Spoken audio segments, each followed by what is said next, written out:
All right, guys, LandRun89 here with a quick prepper tip. My local Dollar Tree has this shelf-stable milk, excuse me, for $1 a quart. And I have a bunch of cheese making stuff and whatnot, and I was gonna make some cheese, and I decided to give this a try to see if it would actually work or not. And lo and behold, it does. And I've not seen any other prepper videos of using like evaporated milk or whole milk, shelf-stable milk, like to make cheese with. And on the upcoming, recession or depression that we're bound to get in the next 6 months to a year, I figured I would show you guys this. Now the cheese that I made, I was trying to make cottage cheese, but it's more of like it turns out kind of like a goat cheese. And this milk is twangy when you drink it out of the carton, or it has like the funk to it, But the cheese does not have that. Once you turn it into cheese, it loses that flavor. So what you do is you put a saucepan on, heat your milk up to 120 degrees to 150 degrees, anywhere between there.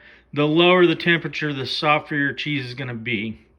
And then as soon as you reach the correct temperature, you pull your saucepan off. And I actually had to do this twice with the same milk. I did it once, and I don't think I added enough vinegar.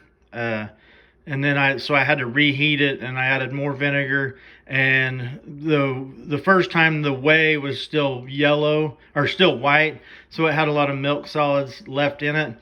And then the second time I did it, the whey is actually yellow, which is the color it's supposed to be. And it actually doubled the amount of cheese it made. So, and I've eaten half of, like, we had a party the other night, and half the guests, it made quite a bit of cheese for 1/4 milk. This reminds me of more of a goat cheese, and it has a good flavor. Once you make the cheese out of it, it loses that funky of like the shelf-stable milk taste or whatever. But I've not seen any other preppers do this. I get this from Dollar Tree for $1 a quart. Thanks for watching, guys. If there's any questions, what you do is I added a little less than a half a cup of vinegar, is what I would estimate. And you pull your milk off once it hits temperature. You pour your vinegar in, put a lid on it, and let it sit for 30 minutes. Then you strain it.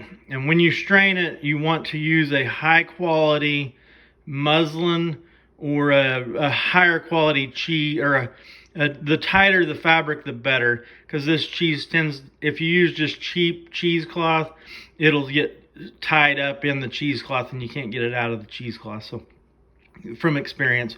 But anyways, that's and then I refrigerated it for 2 days now, and it kind of hardened up a little bit. But you could add honey or garlic to it. It kind of reminds me of like a soft goat cheese. Anyways, thanks for watching, fellas and ladies. Adios.